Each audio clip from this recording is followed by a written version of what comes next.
దేవుని నామానికి మహిమ కలుగును గాక. వీడియో చూస్తున్న ప్రియ సహోదరి సహోదరులందరికీ నా నిండు వందనాలు, శుభములు. యేసయ్య ప్రేమ సంఘం తరపున మీకు మీ కుటుంబాలకి శుభములు తెలియపరుస్తున్నాను. ఒకసారి ఒక ప్రాంతంలో ఒక తోటమాలి ఉన్నాడు.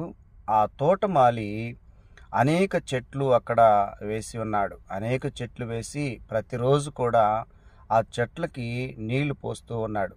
ఆ నీళ్లు పోస్తూ ఉంటే అవి కొన్ని ఎదుగుతూ ఉన్నాయి. కొన్ని ఏమంటే మరి ఎంత నీళ్లు పోస్తున్నా కూడా అవి ఎదగకుండా మరుగుజ్జుదనంగా అలాగే ఉంటున్నాయి. కొన్ని మొక్కలు ఏమిటంటే నిదానంగా ఎదుగుతున్నాయి. కొన్ని మొక్కలు నీళ్లు పోసే కొద్దీ ఎదుగుతూ ఉంటున్నాయి.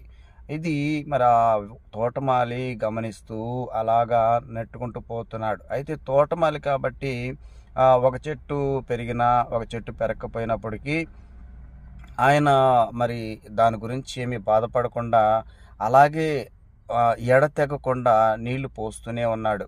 ఇంకా చెప్పాలంటే ఆ నీళ్లు పోసే క్రమంలో, ఆ చెట్లకు నీళ్లు పోసే క్రమంలో అతనికి ఏదైనా లోటుపాట్లుంటే, ఉదాహరణకి నీళ్లు తక్కువని అనుకోండి, ఒక పెద్ద డ్రమ్ము లాంటివి తీసుకొచ్చి బిందులతో మోసి ఆ నీళ్ళన్నీ నింపుకొని ఆ చెట్లకి రోజు పోస్తూ వచ్చాడు.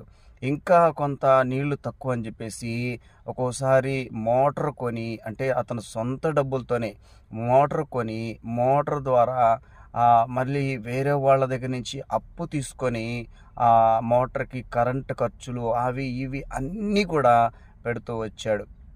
అయితే అలాగా ఖర్చు పెడుతూనే ఆ మొక్కలు పెంచుతూ ఉంటే మరి ఒక చెట్టు ఉంది అండి, ఒక్కటేని కాదు, కొన్ని చెట్లు ఉన్నాయి. అవి ఏమంటే అసలు ఎంత నీళ్ళు పోసినా ఎంత చేసినా కూడా అవి పెరగడం లేదు, అలాగే ఉంటున్నాయి.